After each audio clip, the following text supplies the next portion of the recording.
The horizon multimedia को प्रस्तुति global IME bank presents ऐना in association with Chaudhary Foundation, powered by ING Group. Title sponsor Global IME Bank, सबैका लागि bank. in association with Chaudhary Foundation, powered by ING Group, transforming lives through education. co-sponsored by Machhapuchhre Bank Limited, सबल उत्कृष्ट एवं विस्तारित. supported by 2 p.m. noodles, lights are awesome. fueled by PLO Lubricants, an ISO certified company. education partner Expert Education and Visa Services. Rely on expert.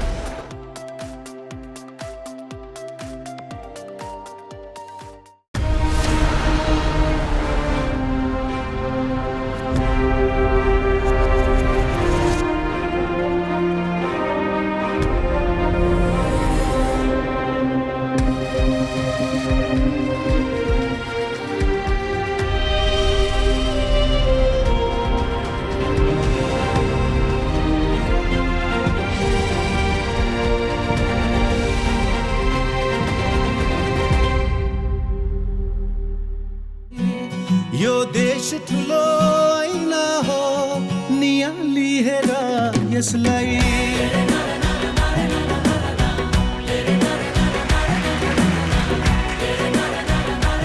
नमस्कार, म विश्व प्रकाश शर्मा कार्यक्रम ऐनामा यहाँहरूलाई स्वागत गर्दछु।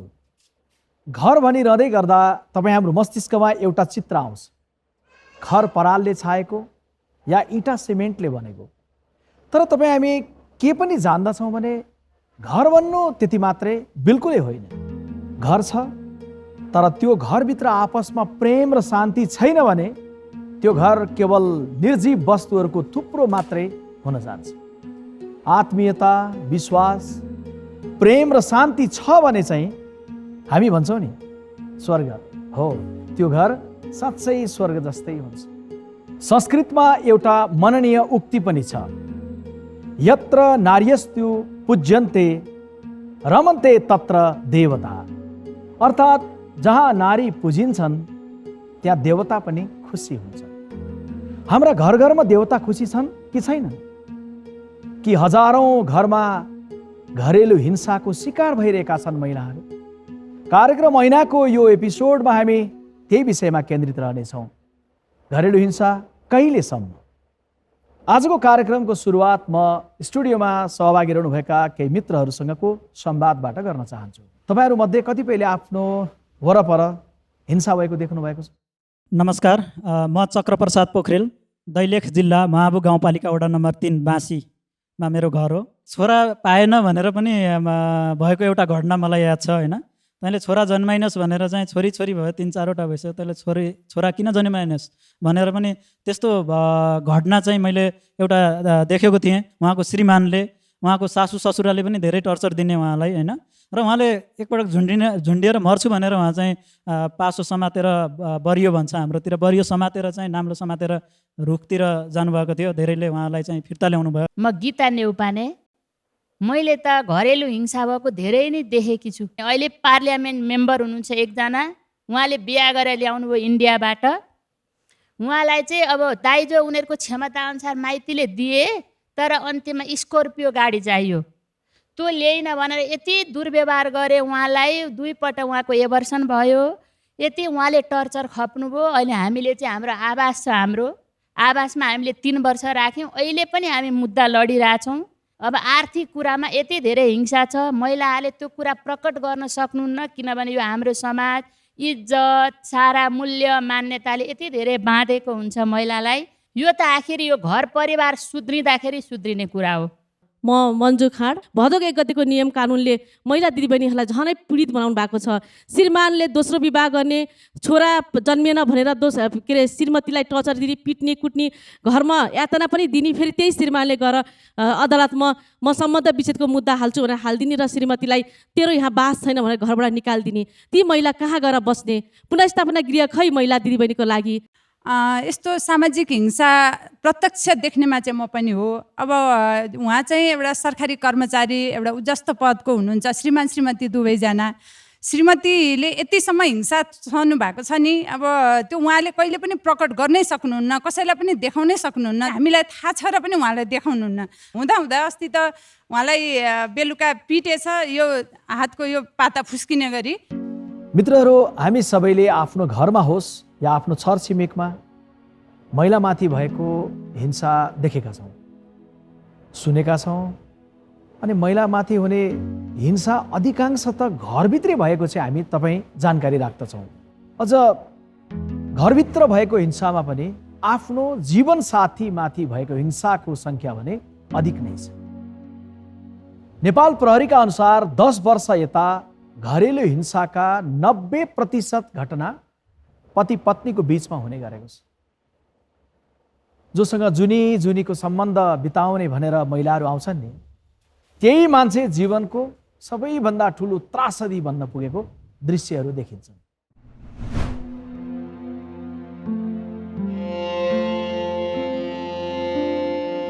23 वर्षीया पूजा परियार आफ्नो निधारमा श्रीमानले दिएको यातनाको निशानी बोकेर बाँचिरहेकी छिन्। घटना 2077 साल कार्तिक 18 गतेको हो।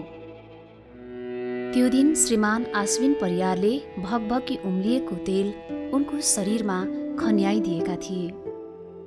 अहिले पूजाको घाउको उपचार भइरहे पनि जीवन सहज छैन। पूजा 1 वर्षीय छोरालाई लिएर धादिङको आगिन चोकमा रहेको माइती घरमा बस्दै आएकी छिन्। धादिङ ज्यामरुङका आश्विन परियारसँग काठमाडौँमा चिनजान भएपछि 2072 साल साउनमा पूजाले प्रेम विवाह गरिन्। तर आश्विनको शङ्का गर्ने बानीले सम्बन्ध बिग्रदै गयो। आश्विनले गाली गलौज र कुटपिट गर्न थाले। गर्भवती भएका बेला पनि पूजामाथि शारीरिक र मानसिक हिंसा भइरह्यो। पूजालाई भने श्रीमान बिस्तारै सुध्रिएलान् कि भन्ने आशा थियो। तर आफूमाथि तातो तेल खन्याएर चरम यातना दिएपछि श्रीमानप्रति पूजाको सबै विश्वास टुट्यो।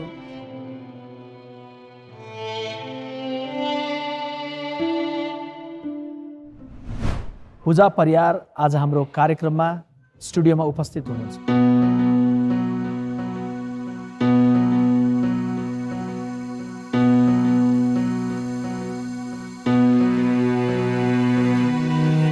पूजाजी, अहिले तपाईँको स्वास्थ्य कस्तो छ?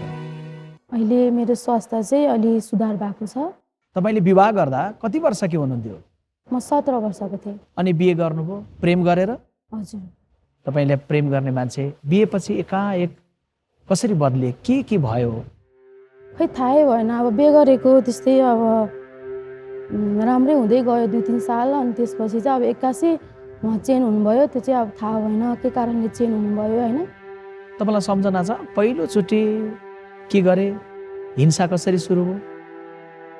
अब उहाँको ह्याबिट भने चाहिँ अब त्यही हो, जब गर्नुहुन्थ्यो उहाँ चाहिँ। अब म चाहिँ घरमै बस्ने, अब आफ्नो घरभित्रकै काम गर्ने बस्ने त्यस्तै गर्थेँ। अनि उहाँको बानी चाहिँ अब शङ्का गर्ने होइन। अनि उहाँले अब एकचोटि अब काम जबबाट आउनुभयो। अनि आइसकेपछि अब म खाना बनाएर अनि बसिरहेको थिएँ घरमा। अनि बाहिरतिर अब खाना पाकिहाल्यो भनेर बाहिरतिर झ्यालबाट हेरेर बसेको थिएँ। अनि मलाई सोध्नुभयो, त झ्यालमा के हेरेर बसेको, के देखेर बसेको, कसलाई हेरेर बसेको भन्ने शब्द मलाई भन्नुभयो। अनि मैले भने त्यतिकै हावा खाएर बसेको बाहिर भनेर मैले भनेपछि अनि उहाँले एक्कासी मलाई कुचो प्रहार गर्नुभयो। अनि कुचोले हिर्काउनु भयो, एकदमै बेसकनै हिर्काउनु भयो। म बेहोसै भइछु। अनि त्यसपछि अनि पुलिसहरू आउनुभयो। बाहिरको स्थानीयहरूले चाहिँ पुलिस बोलाइदिनु भयो। के भएर यस्तो कुटपिट गरेको, के कारणले भन्दाखेरि अब उहाँहरू चाहिँ बोल्नु भएन होइन। अब पुलिसले लिएर गएर 2-3 दिन उसलाई थुन्छ। त्यसपछि त अब मै भट्टी आउँछ नि त होइन। अनि आइसकेपछि फेरि मलाई उसले फेरि कुट्छ पिट्छ भनेर मैले चाहिँ अनि पुलिसहरूलाई म आफै पेट दुखेर रोको हो भनेर उहाँलाई चाहिँ मैले डाँटेर पठाइदिएँ। तपाईँले स्कार्फ बाँधिरहनु भएको छ टाउकोमा। तपाईँको प्रयत्न त्यो घाउ छोप्ने होला। अहिले पनि घाउ छ? अहिले पनि अब अलिकति अब आलै भन्नाले अब यस्तो अब धुलोहरू हुन्छ नि त त्यस्तो छ। अनि त्यही भएर अब अलिकति इन्फेक्सन हुन्छ कि भनेर चाहिँ कभर गरेको। त्यो दिनको घटना याद छ जुन दिन तपाईँको यस्तो चोट लाग्यो? गाउँमै हो होइन। अब बिहान म खानासाना बनाएर अब म खाना खाऊँ भनेर तयारीमा थिएँ। अनि सासूले भन्नुभयो अब माथिल्लो घरतिर मही पारेको छ लिन जाऊ भन्नुभयो। मै लिन गएँ माथि घरमा। अनि मै के अरे मोबाइल लिएर गएँ कि। अनि माथिल्लो घरमा मही पारेर हिँड्छ। अनि म फर्केर आइहालेँ। अनि आइसकेपछि तैँले किन मोबाइल बोकेर गइस्, कोसँग बोल्न गइस् भनेर मलाई त्यस्तो शब्दहरू भन्नुभयो। अनि सासूले पनि अनि गाली गर्नुभयो, उसँगै मिलेर गाली गर्नुभयो। अनि मैले भने कि अब मेरो नराम्रो मेरो गल्ती छ भनेदेखि तपाईँले भोलि टेलिकममा पनि बुझ्न सक्नुहुन्छ होइन। मैले नराम्रो गरेको छु मलाई किन यस्तो गर्नुहुन्छ भन्दाखेरि एक्कासी उहाँहरूले मलाई कुटपिट गर्न थाल्नुभयो क्या। अब भैँसी बानी दाम्लो हुन्छ नि, अब भैँसी बानी दाम्लोले चाहिँ अनि मलाई घाँटीमा बान्नुभयो। अनि घाँटीमा बानिसकेपछि अनि मैले भने मेरो के गल्ती छ र यस्तो गर्नुहुन्छ तपाईँहरूले होइन भनेर मैले भन्दाखेरि अनि तँलाई त आज मार्ने हो, तेरो अब के अरे कुनै उपाय छैन, तँलाई मार्छु म भनेर उसले मलाई त्यस्तो भन्यो। अनि त्यस्तो भनेपछि अनि सासू पनि त्यहीँ हुनुहुन्थ्यो होइन। नानी सुतिरहेको थियो झलुङ्गामा। अनि नानी उठिसकेपछि अनि उसले भन्यो कि मम्मी उसलाई दुध खान दिनु एकचोटि। अनि दुध खाइसकेपछि अनि उसलाई तपाईँ लिनु। अनि उसलाई चाहिँ म आज तातो तेल खनाएर उसलाई कुरूप पार्छु, उसलाई मरेन भने उसलाई करेन्ट धरी लाउँछु भन्ने उसले त्यस्तो भन्यो होइन। तानेर जबरजस्ती भित्र लिएर गयो। अनि लिएर गइसकेपछि अनि उसले मलाई लर बान्यो।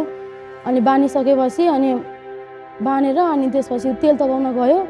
अनि तेल तताउन गइसकेपछि अनि अब त्यो तेल चाहिँ अब उसले 2-3 लिटर तताएको थियो होला होइन, कति तताएको थियो। अनि त्यो तेल बास्न आइसकेपछि चाहिँ मलाई एकदम भित्रबाट डर आयो होइन। डर लाग्यो। डर लागिसकेपछि अनि मैले 2-3 चोटि चिच्चाएँ मम्मी मलाई बचाउनु भनेर भन्दाखेरि अनि मम्मीले बचाउनु भएन होइन। उहाँले सायद बचाउनु सक्नुहुन्थ्यो होला होइन, त्यो दिन बचाउनु भएन। अनि मलाई के भन्यो भने उसले अनि तेरो शरीर पनि ड्यामेज गर्छु भनेर भन्यो होइन।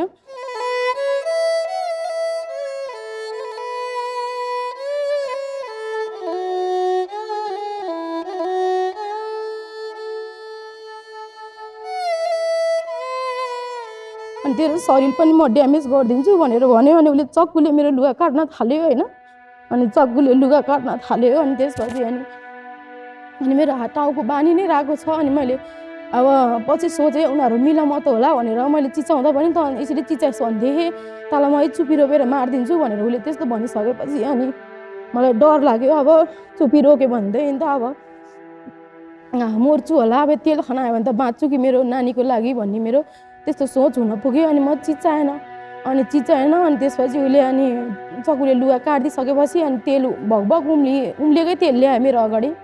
ल्याइसकेपछि उसले छ्यापिदियो, मेरो फेसमा छ्याप्यो। अनि मैले चाहिँ यसरी अब डरले छेक्दाखेरि चाहिँ अनि यस्तो पुरै शरीर ड्यामेज भएको। अनि त्यो घाँटी डोरी उसले आफै फुकाइदियो होइन। म छटपटिन्छु मलाई फुकाइदियो भनेपछि उसले डोरी पनि फुकाइदियो। अनि फुकाइसकेपछि अनि बाहिर उसलाई धकालेर बाहिर निस्केँ। म दौडिसकेपछि म नाङ्गै दौडेँ बाहिर। अनि दौडिसकेपछि अनि अलि पर गइसकेपछि अनि त्यहाँको स्थानीय मान्छेहरूले अनि किन रुँदै आएको के भयो भन्यो। अब घामले झन् धेरै पोल्यो होइन। अनि मैले सिरिप उहाँहरूलाई के भन्यो भने मलाई एम्बुलेन्स बोलाइदिनु, मलाई गाह्रो भइसक्यो भन्दाखेरि अनि उहाँहरूले मलाई कहिले थालले हम्किने, कहिले नाग्लोले हम्किने त्यस्तो गरेर राखिरहनु भयो। अनि 15 मिनटपछि एम्बुलेन्स आइपुग्यो। एम्बुलेन्स आएपछि अनि धादिङ बेसी पठाइदिनु भयो मलाई। धादिङ बेसीमा गएर पनि अनि उपचार भयो। उपचार भइसकेपछि अनि त्यहाँ नसकेर अनि यता किर्तिपुर हस्पिटलमा रिफर गरिदियो। अनि एकैचोटि किर्तिपुर हस्पिटल आइसकेपछि चाहिँ मेरो आफन्तहरू पनि आउनुभयो। अनि उहाँहरूले नै अनि मलाई साथ भइसकेपछि अनि मैले पुलिसलाई अनि बयान दिएको, यस्तो गरेको हो भनेर पछि बयान दिएपछि चाहिँ उहाँहरूलाई चाहिँ समात्नु भएको। तपाईँले यत्रो घटना भइसकेर पहिला सहनुभयो अनि अति भयो भनेर तपाईँ जागरुक भएर निक्लिनुभयो, सङ्घर्षमा निक्ले जस्तो गरेर निक्लिनुभयो। अदालत, प्रशासन, मुद्दा, समाज सबै गुहार्नुभयो। हामी तपाईँको यो सङ्घर्षमा तपाईँको साथमा छौँ। हामी सबै उहाँलाई सम्मान गर्न चाहन्छौँ। तपाईँको सङ्घर्षमा हामी साथमा छौँ र आशा अपेक्षा गर्छौँ कि तपाईँले न्याय पाउनुहुनेछ।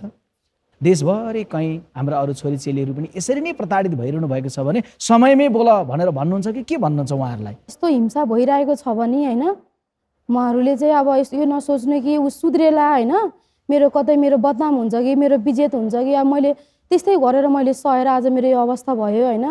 अनि उहाँहरूलाई चाहिँ म त्यही भन्छु, अब हजुरहरूको अवस्था नि यस्तो भइरहेको छ भने, हजुरलाई नि हिंसा गरिरहेको छ, श्रीमानबाट दबाब छ भने अगाडि बढ्नु होइन, यस्तो सर नबस्नु, आफ्नो लाइफ सोच्नु होइन, बाट छुटकारा हुनु। अब ऊ सुत्रिन्छ कि उसले मलाई फेरि राम्रो गर्छ कि केही हुन्छ कि मेरो इज्जत जान्छ कि भनेर चाहिँ नसोच्नु होला भन्ने चाहन्छु उहाँहरूलाई चाहिँ। तपाईँको सङ्घर्षको कथा, तपाईँको पीडाको कथा हामीलाई सुनाउनु भयो, कार्यक्रममा आउनुभयो, तपाईँलाई धेरै धन्यवाद।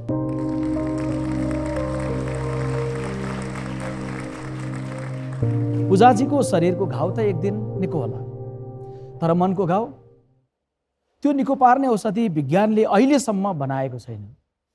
महिलामाथिको हिंसाको कारुणिक तस्बिर हेर्ने क्रम ऐनामा जारी रहनेछ यो छोटो विश्रामपछि।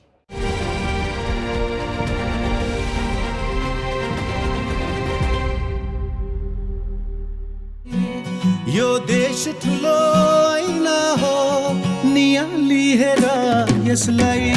विश्रामपछि यहाँहरूलाई स्वागत छ। महिलामाथिको हिंसाका कैयौँ घटनालाई हामी सामान्य झगडा, सामान्य कुटपिट भनेर व्यवस्था गर्छौँ। हामीले हजुरआमाहरू पिटिएको देख्यौँ नि, चुप रह्यौँ। आमाहरू अपमानित भएको पनि देख्यौँ अनि भन्यौँ लोग्ने स्वास्नीको झगडा परालको आगो, चुप रह्यौँ। आज हाम्रा छोरीहरू पनि घरभित्रै जलिरहेका छन्। म सोध्न चाहन्छु, के हामी अझै पनि चुप बस्ने? धनुषाको चिरैया निवासी कामी यादवले 2075 असार 18 गते छोरी निर्मलाको विवाह गरिदिए। कान्छी छोरीको बिहे गरेपछि कामी यादव निकै खुसी थिए, तर उनको यो खुसी धेरै दिन टिक्न पाएन। ज्वाइँ मुकेश यादवले छोरी निर्मलाको जलाएर हत्या गरे। अब आबि हमरा कहे बाबू करू जैसे कहियो हेबे करते, बियाह एके दिन होइए, कहियो भ जेतै। बियाह में कते टाइम लगे, एके दिन होइए। तब दलाल के फेरी फंदा में पड़ के फंस गेली हम। लागू पदार्थ तथा जाँड रक्सीको कुलतमा फँसेका मुकेशले निर्मलालाई कुटिरहन्थे।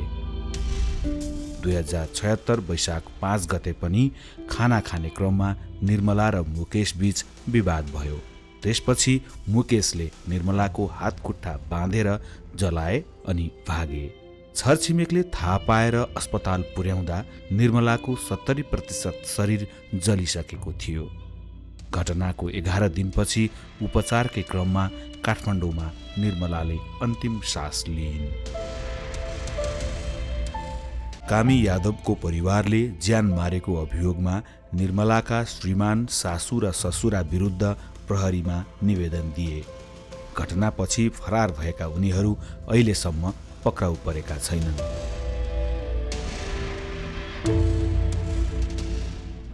जलेर मर्ने निर्मला एक्लै होइन, नेपालमा मात्रै होइन, विश्वमा नै हरेक 4 महिलामा 1 महिला घरेलु हिंसाबाट प्रभावित हुने गरेको एक अध्ययनले बताएको छ।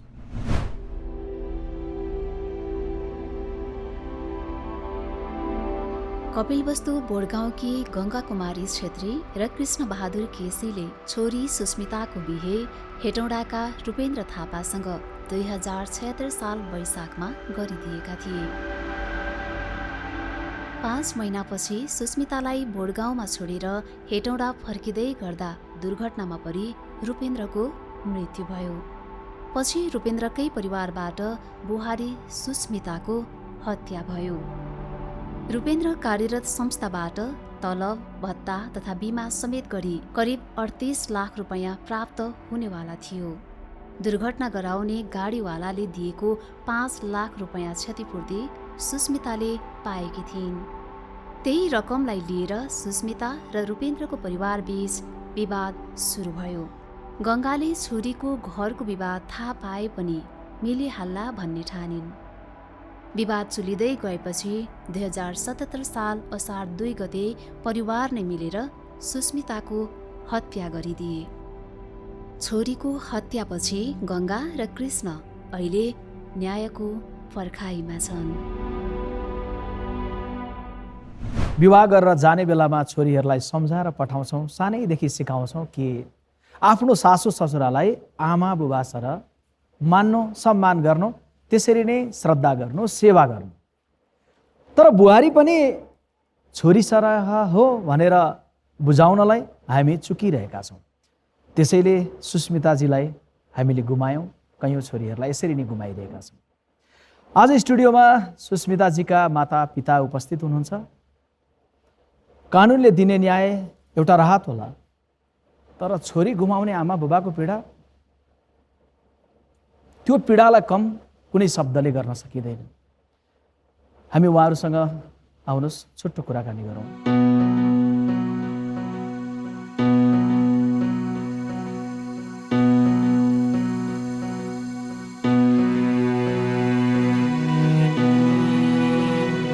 यहाँहरूलाई कार्यक्रममा म स्वागत गर्दछु।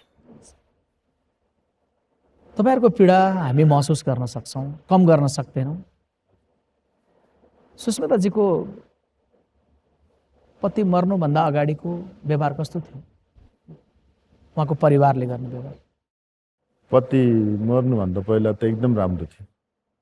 हाम्रो ज्वाइँ जबसम्म हुनुहुन्थ्यो एकदम राम्रो थियो।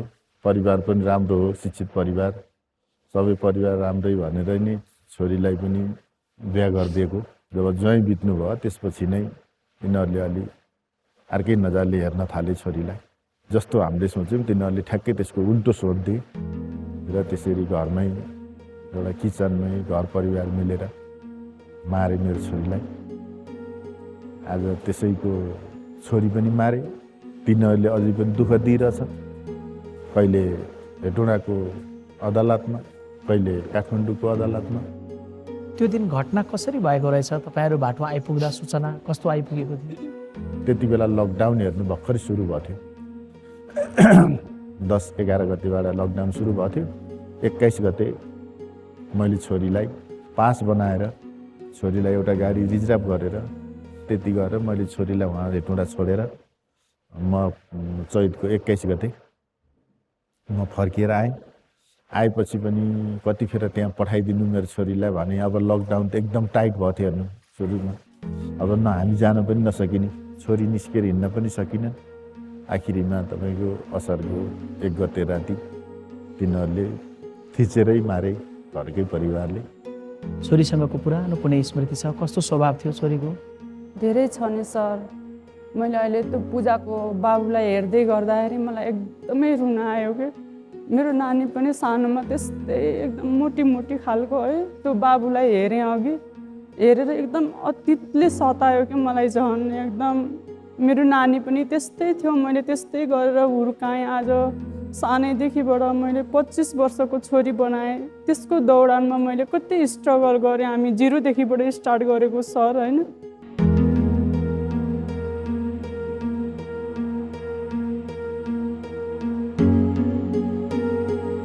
मैले जति पनि स्मरण गर्छु आजभोलि मलाई यस्तो लाग्छ नानी बितेको 9 महिना लाग्दैछ। अब यो 9 महिनामा एकदम के पेटमा भएदेखिको लिएर अहिलेसम्म एकदम के यो खाली पिरियडमा खाली एकदम अतीतले सताउँदो रहेछ। जब मान्छे अगाडि हुन्छ ती कुराहरू बिर्सिँदो रहेछ, जब मान्छे नरहँदाखेरि तिनी कुराहरूले एकदमै सताउँदो रहेछ। अहिले मैले त्यो बाबुलाई हेरेर मलाई एकदमै गाह्रो भएको छ। मलाई एकदमै के राम्रो परिवारमा छोरीलाई बिहा गरेको छु, शिक्षित परिवारमा मैले मेरो नानीको बिहा गरेँ भनेर मलाई खुसीले गदगद हुन्थेँ सर म त्यति बेला है।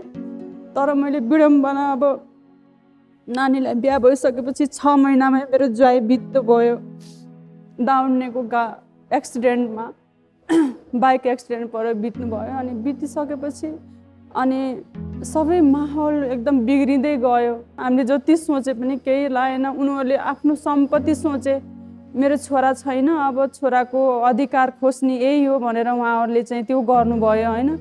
नानीलाई सिद्धाउने कोसिसमा लाग्नुभयो। तर हामीले चाहिँ हाम्रो बच्चाको लाइफको लागि हामी आफै सोचिरहेको थियौँ कि एकदम विपरीत उल्टो भइदियो कि सर। यहाँ चाहिँ सम्पत्तिको लोभ गरेर होइन उहाँहरूले पठाउन सक्नुहुन्थ्यो, तिमी जाऊ माइत जाऊ, माइतको पनि एउटा छोरी होइन, तिमी जाऊ तिम्रो बाबा मम्मीको एउटा छोरी भनेर उहाँहरूले रित्ते खाली हात मेरो बच्चालाई पठाइदिएको भए पनि हामीले जति पनि फुलको थुङ्गा जस्तै गरेर पाल्थ्यौँ कि हामीले हाम्रो छोरीलाई।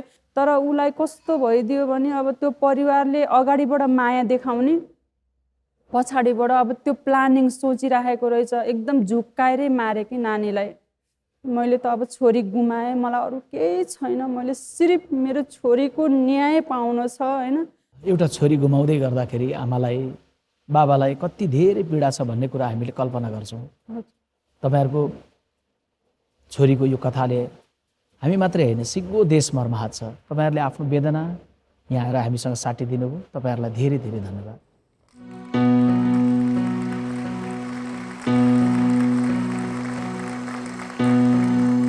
महिलामाथि हिंसाका अनेक कारण छन् मित्रहरू। यसका अनेक रूप र अनेक स्वरूपहरू छन्। आउनुहोस् यसलाई अझै राम्रोसँग बुझ्नलाई महिला अधिकार कर्मी मोना शेर्पासँग संवाद गरौँ।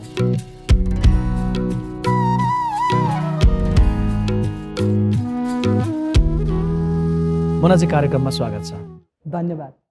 महिलामाथि हिंसाको कुरा गरिरहँदै गर्दा सामान्यतया चाहिँ प्रधान रूपमा भन्ने पितृसत्ताको कुरा गरिन्छ। यो त अलिकति व्यापक कुरा भयो।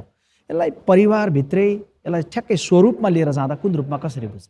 तपाईँको घरमा होइन खाना खाने ठुलो थाल, ठुलो गिलास होइन बाउलाई अथवा बुढालाई होइन, तपाईँको घरको घामाउने राम्रो कोठा केटालाई देखि लिएर होइन, तपाईँको कामको बाँडफाँडमा हेर्दाखेरि महिलाले कस्तो खालको काम गरिराखेको छ, पुरुषले कस्तो खालको काम गरिराखेको छ। को बेलुका बाहिर लामो समयसम्म बस्न सक्छ, को सक्दैन।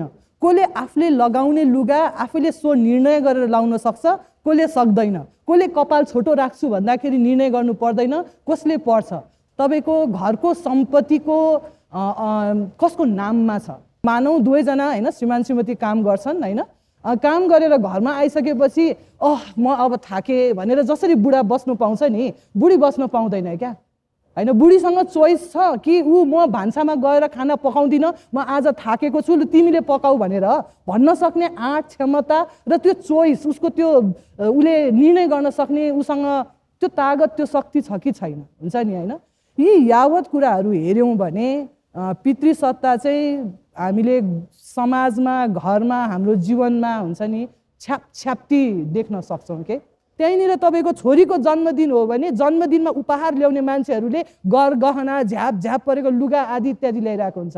जबकि छोराको लागि भने चाहिँ तपाईँको भकुन्डो होइन। किन भन्दाखेरि हामी त्यही अनुसारले हुर्काउन चाहन्छौँ, एउटा दुई थरी जमात हामी बनाउन चाहन्छौँ। परिवारभित्र हुने हिंसाको भौतिक चित्र, त्यसको कस्ता कस्ता स्वरूपहरू, फिजिकल आक्रमणको कुराहरूको तपाईँहरूसँग रहेका सूचना विवरण अथवा कुन कुनलाई हामीले इन्डिकेट बढी गर्ने? प्राय हामीले शारीरिक रूपमा हुने हिंसाका कुराहरू देख्दाखेरि चाहिँ मन खिन्न पनि पार्छौँ, रुन्छौँ पनि होइन। तर वास्तवमा घरभित्र हुने हिंसा चाहिँ शारीरिक हिंसा मात्र हुँदैन। शारीरिक हिंसा, यौनिक हिंसा होइन, सामाजिक रूपमा हुन सक्ने उमाथिको हिंसा, आर्थिक हिंसा, भावनात्मक रूपमा हुन सक्ने हिंसा होइन, यी सम्पूर्ण हिंसाहरू चाहिँ भइरहेको हुन्छ। जब हामी घरेलु हिंसा भन्छौँ, शरीरमा चोटपटक लाग्ने, निलडाम लाग्ने होइन, अथवा कुट्ने पिट्ने, अघि हामी पूजा बहिनीको कथा पनि सुनिराखेको थियौँ होइन, त्यस्ता खालका हिंसाहरू भयो। तर पूजा बहिनीकै केसमा हेऱ्यौँ भने तपाईँको त्यो जुन शारीरिक रूपमा उहाँलाई तेल खनाइएर लासमा हिंसा गरिएको थियो नि, त्यो चाहिँ एउटा अन्तिम स्वरूप थियो कि। र त्यो स्वरूपमा आउनुभन्दा अगाडि उहाँलाई त्यो झ्यालबाट बाहिर हेरेर होइन, उहाँ मन टोलाएर बसिरहँदा किन हेरिस् होइन भनेर भन्न सक्नु होइन, त चाहिँ तपाईँ शङ्का गरेर नाना पर पुरुषसँग हिँडिरहेछस् भनेर अपशब्दहरू प्रयोग गर्ने, यो भनेको मौखिक रूपमा गर्ने अब्युज हिंसा हो होइन। उसलाई भावनात्मक रूपमा उसलाई कति पीडा भयो होला क्या। भनेपछि यो जब घरभित्र हुने हिंसाहरू हेर्छौँ, वास्तवमा त्यो एउटा त्यो साइलोडमा भन्छ नि एक खालको हिसाबले मात्र जाने भन्ने हुँदैन। त्यो तहगत रूपमा एकपछि अर्को अर्कोपछि अर्को अर्को अर्को गर्दै गर्दै गर्दै अन्तिममा यौनजन्य हिंसाको रूपमा अथवा शारीरिक रूप हिंसाको रूपमा आउने चाहिँ त्यो मेनिफेस्टेसन भन्छ कि लास्टमा अन्तमा आएर देखिने कुराहरू हो। र विडम्बना हामीले पनि त्यो अन्तिम रूपमा देख्ने हिंसालाई मात्र हिंसा ठान्छौँ होइन। तर हर दिन हर क्षण तरकारीमा नुन पुगेन भनेर सुन्नु परेको नमिठो वचनलाई हामीले हिंसा मान्दैनौँ क्या। त्यसलाई हामीले सामान्य एउटा घरभित्रको कुरो हो भनेर मान्छौँ। पूजाजी कि हामीले अघि हेर्दै गर्दाखेरि थाहा पायौँ नि कि सुरुवातमै उहाँमाथि जुन प्रकारको हिंसा झ्यालबाट हेर्दै गर्दा भएको थियो, त्यो बेलै उहाँले आवाज उठाउनु भएन। यो कारण कसो गर्यो भने महिलाहरूले चाहिँ समयमै चाहिँ प्रशासन गुहार्ने, समाज गुहार्ने, आवाज उठाउने। हामीले महिलाको चित्र जुन हिसाबले देखाउँछौँ नि, एकदम रिस उठ्छ मलाई चाहिँ होइन, रिस उठ्छ। किन भन्दाखेरि हामीले महिलालाई चाहिँ जहिले पनि अबला महिला, गर्भवती महिला होइन, प्रेग्नेन्ट होइन, अथवा गरिब महिला, नसक्ने अशक्त महिला भनेर मात्र हामीले त्यो खालको महिलाको पिक्चर मात्र धेरै बाहिर निकालिरहेको हुन्छ। तर एउटा हुन्छ नि बलशाली महिला, आफ्नो लागि उठ्न सक्ने महिला, आँट गर्ने महिला होइन, हिंसामा पनि ऊ बोल्न सक्ने महिला होइन। अघि पूजाजीकै केसमा उहाँले भनिरहनु भएको थियो, जब उहाँ बोल्नुभयो विरोध गर्यो भने त्यो विरोध गरे हो र, ऊ त आफ्नो अधिकारको लागि उभिएको हो के। भनेपछि जब उसले आफ्नो अधिकारको लागि उभिन्छ, उभिने बित्तिकै उसलाई हेर्नु न त्यो एक्सट्रिम अर्को ठाउँमा गएर उसलाई लिन्छ के। भनेपछि महिला के चाहिँ तपाईँ एकदम सहनशील, सोझो, सुन्दरी महिला भनेर बुझ्छ, अनि त्यस्तो महिला भयो भने चाहिँ असल महिला होइन। तर जब आफ्नो अधिकारको लागि कसै उसले उठ्छ भने त्यो चाहिँ विद्रोही महिला, खराब महिला होइन। सो यो इमेज जो छ नि यो आफैमा पनि प्रब्लमेटिक छ कि, यो प्रब्लम यसले यो समस्या छ यसमा हुन्छ। तर हामी के चाहन्छौँ भन्दाखेरि भने कसैलाई पनि त्यो प्रकारको हिंसा मनोवैज्ञानिक रूपमै सुरुवातमै देखियो भने त्यो भौतिक रूपमा परिणत हुनु पूर्व नै उसले विद्रोह गरोस्। हामी चाहन्छौँ कि त्यो सशक्तिकरण चाहन्छौँ हरेक नेपाली महिलामा। त्यो गर्नका लागि चाहिँ हामीले कसरी प्रेरित गर्ने? म्हणजे सबभन्दा पहिला चाहिँ महिलाको व्यक्तिगत ठाउँमा उसले होइन म पनि सक्छु आफ्नो लागि आफ्नो आवाज उठाउने भन्ने कुरा महत्त्वपूर्ण हुन्छ। तर त्यो सँगसँगै म अर्को एकदम महत्त्वपूर्ण कुरा गर्छु, हाम्रो समाज दोषी छ। तपाईँ दोषी हुनुहुन्छ, म दोषी छु। सुरुमा तपाईँले प्रश्न सोध्नु हुँदा एकजना भाइले भन्दै हुनुहुन्थ्यो होइन, त्यो छेउको घरमा हिंसा भइरहेछ मलाई थाहा छ त ए बाबा किन बोलेनौ तिमी? के कसैको घरमा हिंसा हुँदैछ भने त्यो बोल्नु पर्ने त्यो जवाफदेहिता तिमीमा छैन, तपाईँमा छैन, ममा छैन।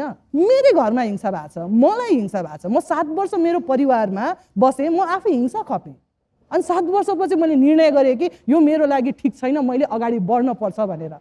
मलाई थाहा छ भन्ने बित्तिकै मान्छेले निर्णय गरेर अगाडि गइहाल्नु सक्दैन। अघि पूजा बहिनीले पनि भन्नुभयो, उहाँलाई त लागेको थियो नि त म माथि जे भइरहेछ ठिक छैन भन्ने, तर उहाँले त्यतिखेर निर्णय गर्न सक्नु भएन। किन? कहिलेकाहीँ हामी जुन हिसाबले एउटा परनिर्भर भएर बसिरहेको हुन्छौँ होइन, कहिलेकाहीँ हामी यहाँबाट निस्क्यौँ भने हाम्रो लागि सहयोग गर्ने अरू को छन् त भन्ने खालको जानकारी नहुँदाखेरि पनि होइन, म मेरो जीवन चाहिँ नयाँ ढङ्गबाट कसरी सुरु गर्छु भन्ने खालको त्यो एउटा इमेजिन हुन्छ नि, सोच्न नसक्दाखेरि पनि कहिलेकाहीँ हामी निर्णय गर्न सक्दैनौँ।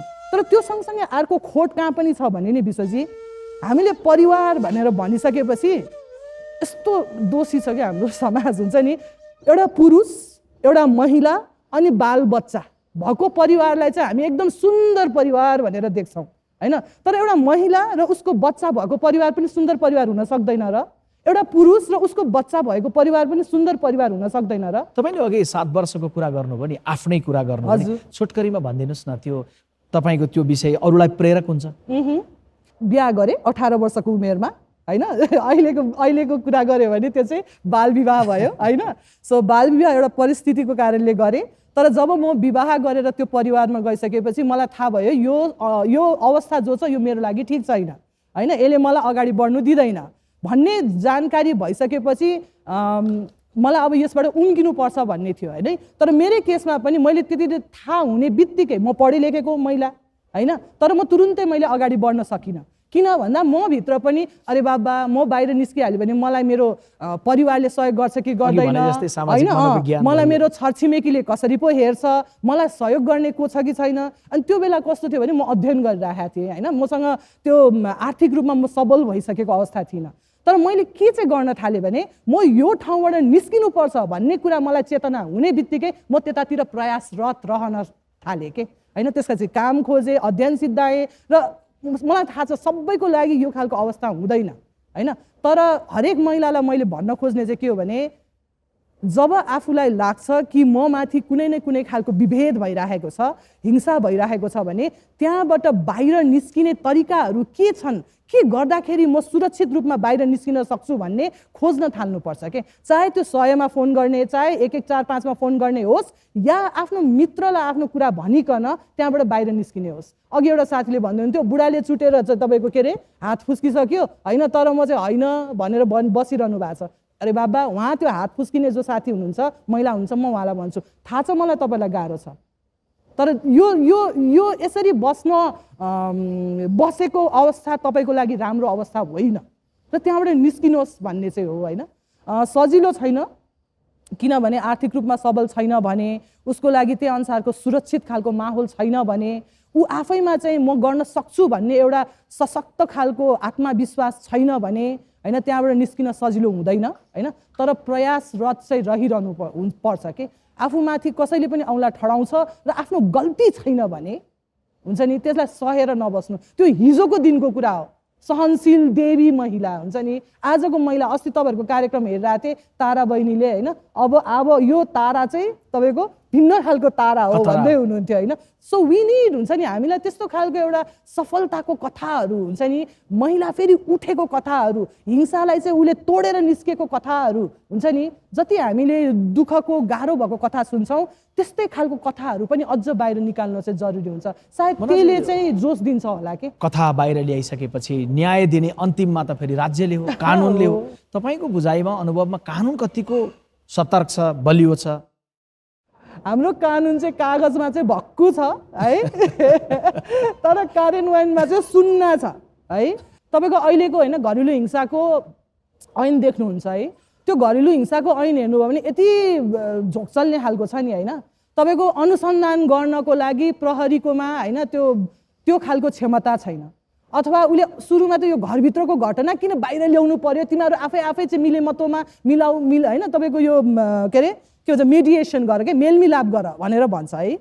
अर्को कुरा हदम्याद राखिदिएको छ। हेर्नुहोस् है, गत साल मैले मेरो एउटा साथीलाई घरेलु हिंसाको केसमा मद्दत गरेँ। 20 वर्षसम्म एउटा परिवारमा ऊ बुढाबाट हिंसा खपेर बसेको, 20 वर्षसम्म ऊ भन्न सकेन। 20 वर्ष लाग्यो उसलाई म त्योबाट निस्किनको लागि। भने तपाईँको त्यो 90 दिनले के गर्छ क्या? त्यो सँगसँगै अहिले हामीले गाउँघरमा अथवा ठाउँमा होइन अथवा स्थानीय सरकारमा चाहिँ घरेलु हिंसा कोष हुनुपर्छ भनेर भन्छ है। हाम्रो स्थानीय सरकारसँग मन्दिर बनाउनको लागि पैसा छ, गेट बनाउनको लागि पैसा छ, रोड बनाउनको लागि पैसा छ होइन, तर घरेलु हिंसा कोषमा राख्नको लागि पैसा छैन। त्यस्तो पनि हुन्छ।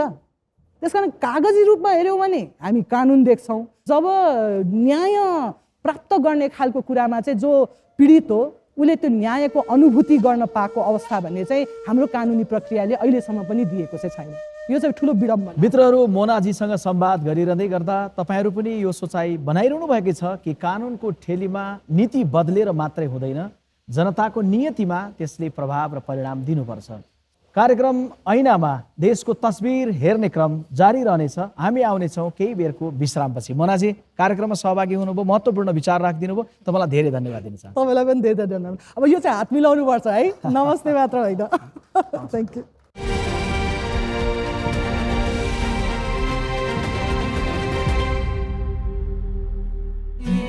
यो देश ठुलो ऐना हो, नियाली हेर यसलाई। कार्यक्रममा फेरि पनि स्वागत छ। आफूमाथि भएको शारीरिक होस् या मानसिक हिंसा भुल्न सजिलो छैन। हाम्रो समाजले प्रायः सहनशील नारीलाई आदर्श मान्ने गरेको छ।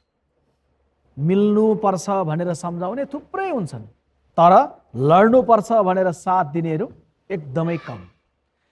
त्यसैले धेरैले परिस्थितिसँग सम्झौता गर्छन्, तर कैयौँले लडेका पनि छन् र लड्दै अघि बढेका पनि छन्।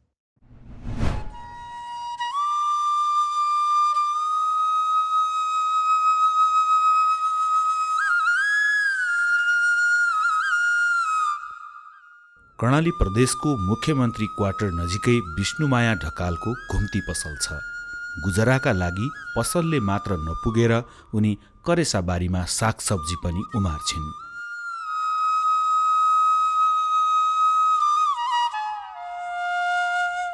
उनलाई बोझिलो जीवन बाँच्ने रहर थिएन, तर 24 वर्ष अघि दैलेखका ओम खत्रीले विवाहको नाममा रोपिदिएको पीडा अझै भोगिरहेकी छिन्।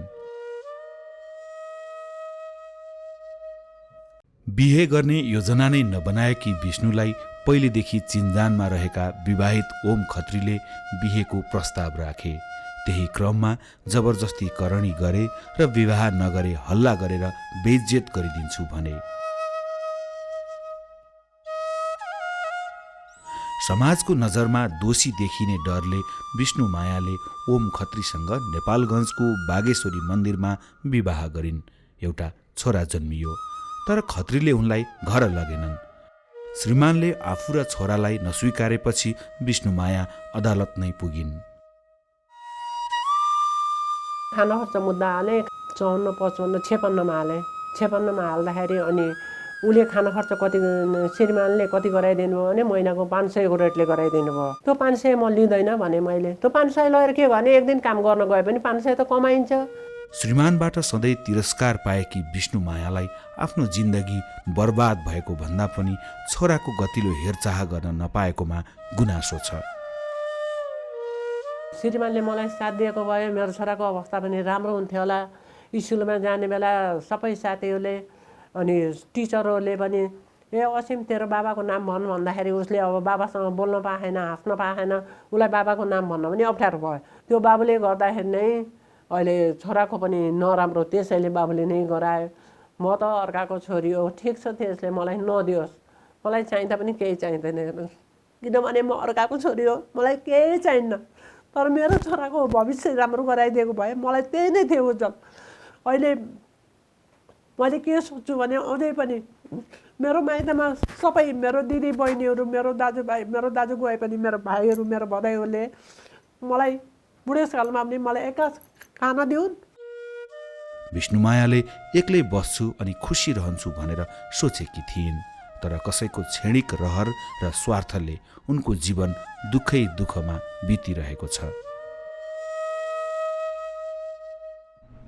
मित्रहरू, विष्णुमायाजीले आम महिलाको प्रतिनिधित्व गर्नुहुन्छ।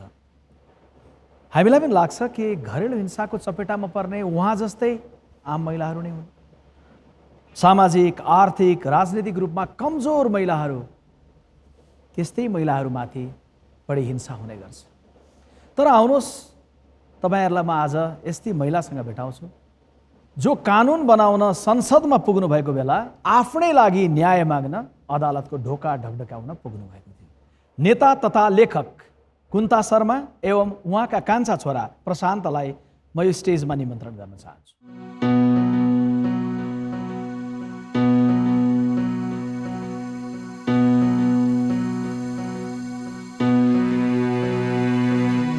यहाँ दुवैलाई कार्यक्रममा स्वागत छ।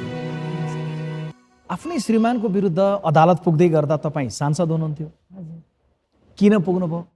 हामी 63 सालमा अदालत गयो दुईटा प्रयोजन लिएर। अब उता चाहिँ उनले श्रीमती ल्याइसकेका थिए करिबन 45 सालतिर, अनि बच्चाहरू सानसानै थिए। अनि 63 सालमा चाहिँ बच्चाले अब उसलाई मेरो छोरा होइन भनेको थियो, अनि उसले चाहिँ अंश मुद्दा हाल्नु पर्यो, छोरा अब हो कि होइन भनेर प्रमाणित गर्नु पर्यो। त्यसको अरू केही उपाय रहन्छ, उसले अंश मुद्दा हाल्यो। मैले चाहिँ छोडपत्रको मुद्दा हालेँ। अब त्यो वर्षौँदेखि छोडिरहेको, अब भनौँ न डोको उहिले झरिसक्यो, नाम्लो चाहिँ छ, अनि विचार गरेँ नाम्लो पनि फालिदिउँ भनेर अनि म गएँ अदालत। अदालत पुग्नु अगाडि पुग्नलाई कारणहरू हुन्छ नि पृष्ठभूमिमा, त्यो के बाध्यता थियो पुग्नै पर्ने, अदालत नपुगिकन नमिल्ने सक्ने के भएका थिए? पहिलाका घटना सुनाइदिनुहोस् न छोटोमा। 2030 सालमा मेरो बिहा भएको थियो, 2030 माघमा। 30 साल माघमा त्यो मन्जुल भन्ने पात्र चिन्नु पनि हुन्छ होला। जुन दिनदेखि बिहा भयो त्यहाँदेखि उसले मलाई टर्चर दिन थाले होइन। ऊ एकदम कस्तो भने उसको चाहिँ कस्तो टर्चरहरू? टर्चर भने पिट्ने भुत्ले हुने। कारण केही भन्नुहुन्थ्यो? कारण त केही, म त त्यही कारणै भेट्दिन्थेँ त। म यो मेरो कान्छा छोरा पेटमा थियो, उसले आएर मसँग बिना काममा न्यु खोज्यो क्या, घरमा आइरहेछ अनि न्यु खोज्यो उसले। म भाग्न खोजेँ, अब यसले कुट्छ मलाई भनेर भाग्न खोजेँ, के भाग्न दिन्छ, ऱ्याप्प ढोका लाएर चाहिँ अनि मेरो जगल्टा समय हाल्नु है। बिहा गरेको 9 वर्ष भएको थियो, म एकरो कुटाइ खाइरहेको थिएँ उसको। अब यसले कुट्छ भने चाहिँ म भाग्न खोजेँ, भाग्न पाइनँ मैले। अनि भुत लगाएपछि मलाई पनि अति रिस उठ्यो क्या। 9 वर्ष भयो, सानो हुने रहन्छ क्या। म यहाँबाट यही भन्न चाहन्छु, सानो चाहिँ पटक्कै हुने रहन्छ, सह्यो भने गर है। अनि मेरो पालो पनि त्यो घुम्रेको त्यसको जुल्फी, त्यसमा ट्याप्पो समाएँ, मजाले समातेको। अब मेरो केही लागेन तर है। अनि त्यसले मलाई पछारिहाल्यो, पछारेर के गर्यो भने यस्तो घोप्टे पारेर अनि यहाँ घोडा चढ्यो हेर्नु। अनि घाँटी यसरी दुईवटा हातले यसरी घाँटी यस्तरी समात्यो कि मेरो त तोरीको फुल देखेँ मैले। धन्न त्यतिखेर दुध पुर्याउने महिला आइपुगी छन्, भरिङ बज्यो है। भरिङ बज्यो, आडम्बरी त्यो त एकदम सोही। हेर्नुहोस् है, आफूलाई एकदम प्रगतिशील, एकदम महान, एकदम महिला प्रेमी, बालबालिका प्रेमी भनेर सो गर्ने मान्छे त्यो। अनि त्यसपछि झट मलाई छोड्यो अनि गुहार भन्न आएछ मलाई। तलतिर घरको त्यहाँ आमा हुनुहुन्थ्यो, उहाँ पनि आउनुभयो।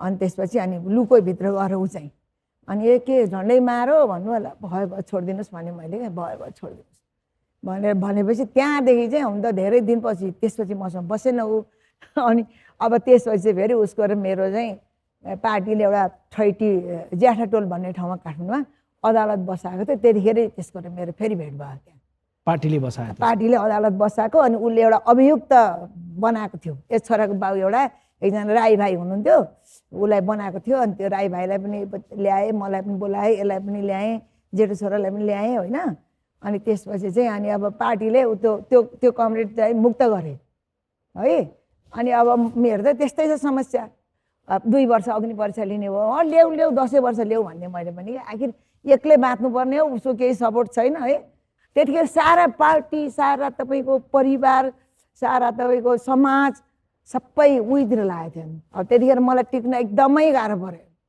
छरछिमेकीहरूमा अब त्यस्तै होइन अब गरेर खाएको हेर्न नसक्ने लोग्नेले छोडेको रुँदै हिँड्नुपर्ने कराउँदै हिँड्नुपर्ने छोराछोरीको बिजोग पार्नुपर्ने मैले त्यस्तो त गरिनँ दुःख गरेँ खटेँ नानीहरूलाई राम्रै शिक्षा दिएँ राम्रै स्वास्थ्य उनीहरूको राखेँ अनि त्यसपछि अब त्यो भयो कारण चाहिँ अनि त्यसपछि यहाँ उसले त स्वास्नी ल्यायो डिभोर्स गर्नु पऱ्यो नि उसलाई प्रगतिशीललाई यहाँ स्वास्नी ल्यायो आफूभन्दा 25-26 वर्ष कान्छी स्वास्नी ल्यायो अनि मलाई बदनाम गर्दै हिँड्यो र म एउटा छोरा मैले उसलाई छोडिदिएँ त्यो छोरालाई भेट्न नदिएर मैले एकैचोटि 8 वर्षको छोरा छोडेको तन्नेरी भएपछि भेटेँ तपाईँ राजनीतिक आन्दोलनको एउटा सचेत नेत्री पनि हुनुहुन्छ 30 सालमा बिहे गर्नुभयो लगत्तै हिंसा बिहोर्न थाले भन्नुभयो तर तपाईँलाई अदालतको ढोका ढकढकाउन पुग्नको लागि चाहिँ 33 वर्ष किन लाग्यो त्यसमा 2टा कारण पर्यो एउटा कारण चाहिँ के पर्यो भने मेरो जेठो छोराले मलाई के भन्यो भने आमा तपाईँको नाममा जे जति तपाईँको पैतृक सम्पत्ति तपाईँले आर्जन गरेको सम्पत्ति छ तपाईँ केही गरी मरिहाल्नु भयो भने यो सबै मन्जुरमा जाने रहेछ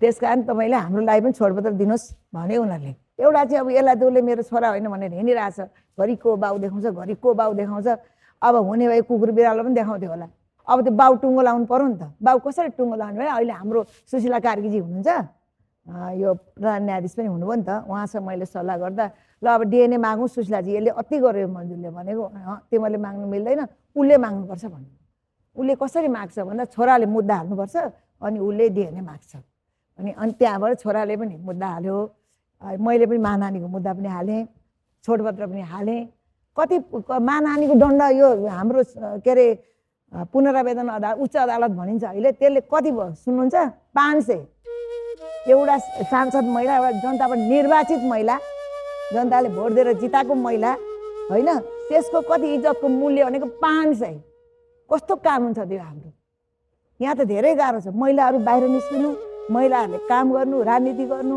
धेरै गाह्रो छ कि तपाईँलाई के कुरा सम्झना छ कसरी हुर्किनु भयो यो घरभित्रको कथा आमाको कुरा सुन्नुभयो तपाईँलाई के सम्झना छ कसरी हुर्किनु भयो स्कुले जीवन कस्तो भयो यसको कति मनोवैज्ञानिक प्रभावहरू पर्यो एकदमै अब मलाई अघिदेखि आएदेखि नै मैले सबैको समस्याहरू सुन्दै थिएँ अनि मलाई मेरो समस्या एकदमै सानो जस्तै लाग्दै थियो तर अब सबैको समस्या आफ्नो लागि ठुलै हुन्छ अनि मलाई मेरो बाल्यकाल चाहिँ तपाईँको मलाई एउटा घटना चाहिँ के याद आउँछ भने मैले त्यो मेल कोही देख्ने बित्तिकै बाउ हो कि भनेर म जेनरली पक्रिनु पुग्थेँ कोही पुरुषहरू आउनुभयो कमरेडहरू अथवा अरू कोही आउनुभयो भने उसलाई म पहिल्यै लुकाउँथेँ किन बा भनेर गइहाल्थ्यो है उसले त बा भेटेन 9 महिना 11 महिनामै त मेरो छोरा होइन भनिसक्यो बाउले त मेरो घरमा चाहिँ बुवासँग कहिले कुराकानीहरू भए त्यसबेला खोज्नुभयो उहाँले कहिले पनि खोज्नु भएन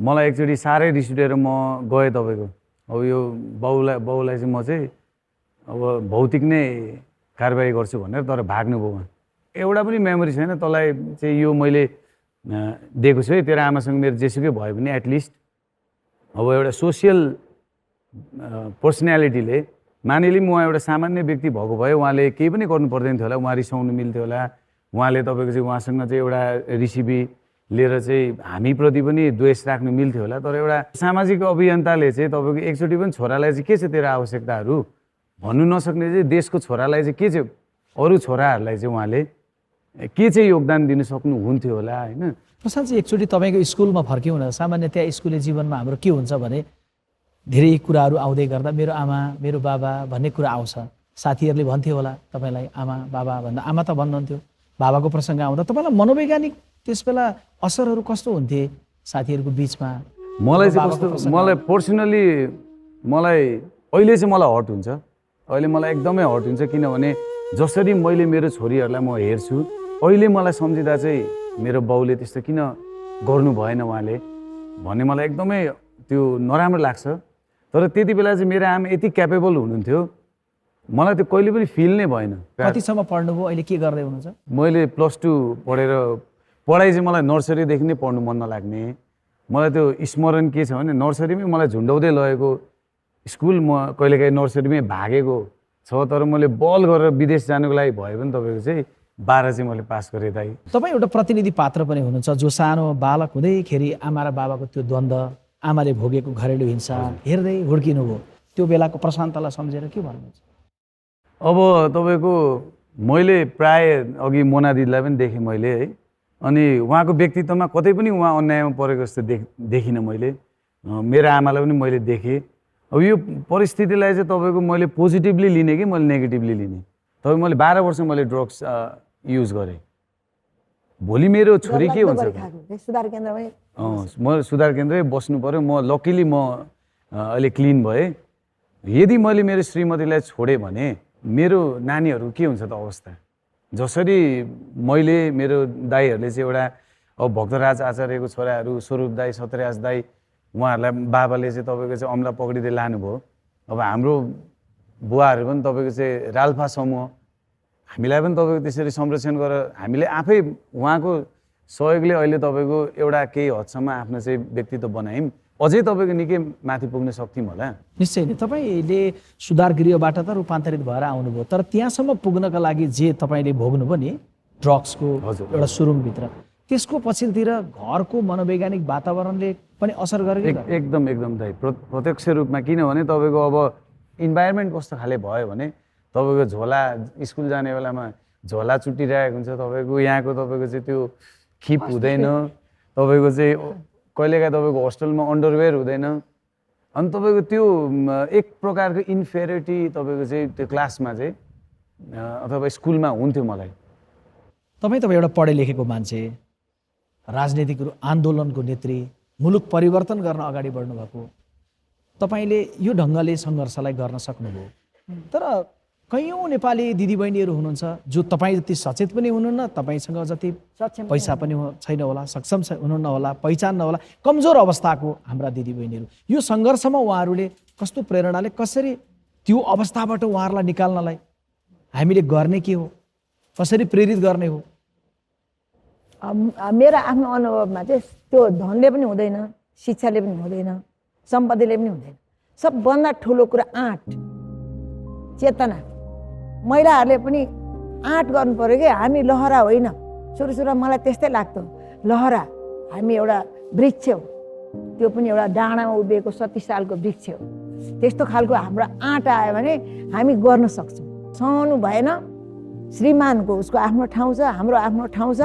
एक अर्कालाई इज्जत गर्ने, एक अर्कालाई माया गर्ने, एक अर्कालाई संरक्षण गर्ने, त्यो चाहिँ भएन भने तुरुन्त एक्लै बस्ने यति आनन्द आउँदो रहेछ। हेर्नुहोस्, सहनु चाहिँ नहुने रहेछ क्या। उसले मलाई पहिलोचोटि हात हाल्दै चाहिँ मैले विद्रोह गरेर होल्ला गरेको, म लुकाउन लागेँ क्या। मान्छेले थाहा पाउँछन् उसको पनि एउटा इज्जती मान्छे छ, इज्जत जान्छ, एकछिनको रिस हो, रिस गइहाल्छ भनेर मैले एकदम त्यो कम्प्रोमाइज गरेर परिवार जोगाउन लागेँ क्या मैले। अब म बाउ त ल्याएर दिन सक्दिनँ, अब म अर्को बिहा गर्ने मेरो मेन्टालिटी थिएन भनेपछि दुनियाँ टर्चर चाहिँ नसहने। ऊ आफ्नो ठाउँमा छ, म आफ्नो ठाउँमा छु, दुईजना हामी अर्को अर्को परिवारबाट आएको हो, मिलेर बस्नुन्जेल मिल्ने हो, नमिलेपछि सरक्क छुट्टिने हो, कुटाइ खाने, कुट्ने होइन, एकदम यो पाशविक कुराहरू।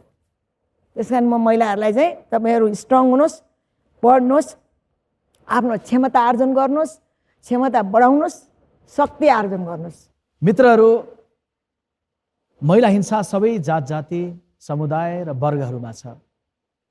यो गाउँदेखि सहरसम्मका महिलाहरूले भोग्नु भएको छ। यो तलको तहदेखि भुइँ मान्छेदेखि माथिल्लो जिम्मेवारीमा रहेका महिलाहरू सबैको साझा दुःख हो।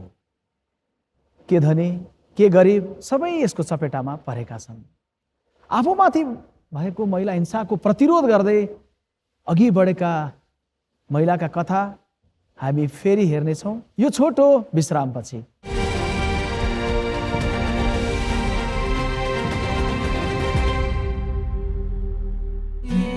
यो देश ठुलो ऐना हो नियाली हेर। यो छोटो विश्रामपछि कार्यक्रममा स्वागत छ। हाम्रो गाउँमा स्थानीय सरकारहरू पुगेका छन्, न्यायिक समिति पनि बनेको छ। महिला हिंसा न्यूनीकरणका लागि न्यायिक समितिहरूले के गर्न सक्दछन्? ललितपुर गोदावरी नगरपालिकाकी उपप्रमुख मुना अधिकारीलाई म स्टेजमा स्वागत गर्न चाहन्छु।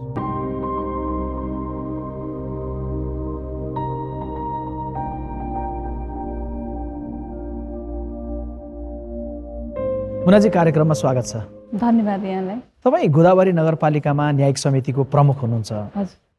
कस्ता कस्ता समस्या आउँदो रहेछन् न्यायिक समितिमा घरेलु हिंसाका? घरेलु हिंसाको अब त्यस्तै मदिरा पान गरेर कुटपिट गर्ने होइन, अब अर्को श्रीमती बिहे गरेर चाहिँ पहिलो श्रीमतीलाई व्यवस्था गर्ने, यस्ता खालका चाहिँ घटनाहरू आइराखेका छन् र डिभोर्स गर्न चाहने महिलाहरू पनि हुनुहुन्छ, त्यस्तो खालको महिलाहरू पनि आइराख्नु भएको छ। अनि कस्ता कस्ता समस्या चाहिँ न्यायिक समितिमै छलफल गरेर समाधान गरेर पठाउनुहुन्छ अनि कस्ता चाहिँ प्रहरीलाई पठाइदिनुहुन्छ? हामीले अब स्थानीय तह सञ्चालन ऐन 2074 अन्तर्गत दफा 47 को 1 मा 13वटा अधिकार एकल अब हामीले चाहिँ निरूपण गर्न पाउने अधिकार छन्। 13वटा अधिकारमा जस्तै अब पानी को होइन, अब साँझ सिमानाको चलन चल्तीको बाटो र ज्येष्ठ नागरिकलाई हेरचाह नगरेको, महिलाहरूलाई चाहिँ खाना लाउन नदिएको र बालबालिकालाई पनि हेरचाह नगरेको, यस्ता खालकोलाई चाहिँ हामीले निरूपण गर्न पाउने अधिकार छ। र जुन मेलमिलाप गराउन सक्ने, हामीले फैसला गर्न नसक्ने चाहिँ 11वटा अधिकार छन्। अब त्यसमा चाहिँ हामीले आफूले 3 महिनासम्म राखेर छलफल गराउँछौँ। छलफल गराएर उहाँहरू मेलमिलाप गर्न तयार हुनु भएन भने हामीले चाहिँ त्यो फाइल चाहिँ जिल्ला अदालत पठाउने चाहिँ सजेसन दिने गरेका छौँ। मित्रहरू, न्याय दिने कुर्सीमा बसिरहेकाहरूले कतिपय बेला आफैले पनि न्यायसँग व्यक्तिगत लडाइँ लडिरहेका हुन्छन्। यस्तै अनुभव सायद मुनाजीसँग पनि छ। हजुर। तपाईँको व्यक्तिगत रूपमा त्यो स्मृति छोटोमा भनिदिनुहोस् न। म पनि घरेलु हिंसामा परेको महिला हो र मलाई पनि त्यस्तै घटना घटेको कारणले मैले चाहिँ अहिले छुट्टै 2टा छोराहरू छन् मेरा, म 2टा छोराहरूलाई लिएर म एक्लै बसेको छु। अघि देशको सांसद रहिसक्नु भएकी कुन्ता शर्माले आफूले भोगेको दिनभरि कार्यक्रममा बोलेर आउने, महिला हितको कुरा गरेर आउने अनि बेलुका घरमै आएर चाहिँ आफै पिटाइ खानुपर्ने, त्यो खालको उहाँले अनुभव सुनाउनु भयो। तपाईँको अनुभव छोटोमा भन्नु त के भयो? ठ्याक्कै महिला हिंसाको कुरा चाहिँ एउटा न्याय दिने टेबलमा तपाईँ हुनुहुन्छ, आफै अन्यायको लागि लड्नुपर्ने अवस्था आयो, के भयो? त्यसमा मेरो पनि यस्तै कार्यक्रममा गएर आएको थिएँ। 9:15 बजे घरमा पुगेँ। 9:15 बजे घरमा पुग्दाखेरि 7 बजेभन्दा मेरो घरमा छिर्न पाइँदैन भनेर चाहिँ पहिलादेखि नै मलाई त्यो भनिराखेको। त्यो बेलामा म 9:15 बजे घर पुग्दाखेरि मैले चाहिँ घरबाट निस्किनु पर्यो। मेरो घरभित्र बस्ने तेरो चाहिँ अहिले छुट छैन भनेर। त्यसपछि अनि म माइतीमा गएर 1 महिना बसेँ। त्यसपछि चाहिँ मैले रुम लिएर बसेँ। अब अहिले चाहिँ दुःख जेलो गरेर छोराहरूको पनि अलिकति साथ सहयोगले मैले एउटा घर बनाएर बसेको छु र मैले त्यो आँट गरेको कारणले मलाई धेरै दिदीबहिनीहरूको साथ सहयोग पनि भयो। उहाँहरूले पनि आफ्ना भित्रका कुण्ठाहरूलाई तपाईँले त मिडियामा ल्याउनु भयो, हामीले ल्याउन सकेका छैनौँ, कसरी ल्याउने बित्तिकै हामी एक्लै बस्नुपर्ने हुन्छ, हामीसँग चाहिँ त्यस्तो केही छैन, हामी कसरी अगाडि बढ्न सक्छौँ र भनेर भन्नुभएको थियो। त्यो उहाँहरूको सल्लाह सुझाव र उहाँहरूको चाहिँ देखेर मैले चाहिँ न्यायिक समितिमा हाम्रो चाहिँ नगरपालिकामा यस्तो अन्यायमा परेका महिलाहरूलाई, पीडित महिलालाई एउटा बसोबास गर्नको लागि सुरक्षित आवास गृहको लागि मैले 1 करोड बजेट विनियोजन गरेर शिलान्यास पनि भइसकेको छ। मुनाजी, तपाईँले आफ्नो पीडालाई पनि सेयर गर्नुभयो र सँगैमा तपाईँले महिला हिंसामा परेका प्लस यो प्रकारका विभेद समस्या भोगिरहेकाहरूलाई आफ्नो नगरपालिकामा आफूहरूले निर्माण बजेट छुट्याएर एउटा आश्रय गृह बनाउँदै गरेको विवरण पनि सुनाउनु भयो। हामी आशा गर्छौँ, अपेक्षा गर्छौँ तपाईँले जस्तै न्याय दिने कुर्सीमा बसिरहनुभएका सबै गाउँ र नगरपालिकाको नेतृत्वमा रहनुभएकाहरूले महिला हिंसाको विरुद्ध यसरी नै केही न केही कर्महरू जरुर सम्पादन गर्नुहुनेछ। तपाईँ कार्यक्रममा सहभागी हुनुभयो, यसको लागि धेरै धन्यवाद दिन चाहन्छु। यहाँलाई पनि धन्यवाद। मित्रहरू, विवाह गर्नु भनेको कसैको निजी सम्पत्ति हुनु होइन, तर महिलाहरू छोरी हुँदा बुबाको अधीनमा, पत्नी हुँदा पतिको अरन खटनमा चल्नुपर्ने हाम्रो समाजको जे नियम छ नि पुरानो, यसले सायद महिलालाई हिंसाको जोखिममा धकेल्नलाई योगदान गरिरहेको छ।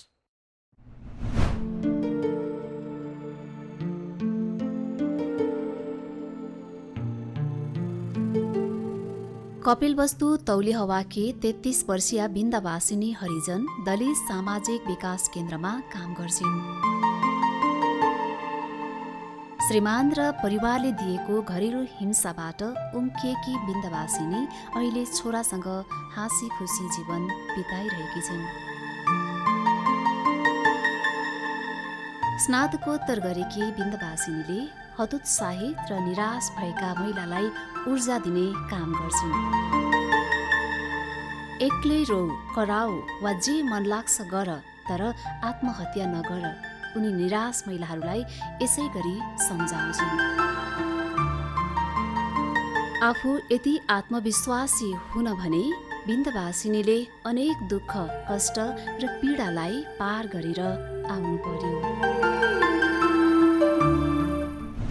मित्रहरू, म यति बेला कवि क्षेत्र प्रताप अधिकारीको गीतको एउटा पंक्ति सम्झिन्छु। म त लाली गुराँस भएछु, भिरमा पनि फुलिदिन्छु, पीरमा पनि फुलिदिन्छु।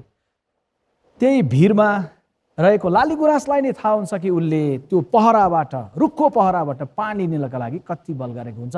त्यही भिरमा फुलेको गुराँस जस्तै मुस्कुराइरहनु भएको छ बिन्दवासिनी हरिजन। उहाँलाई म स्टेजमा स्वागत गर्छु।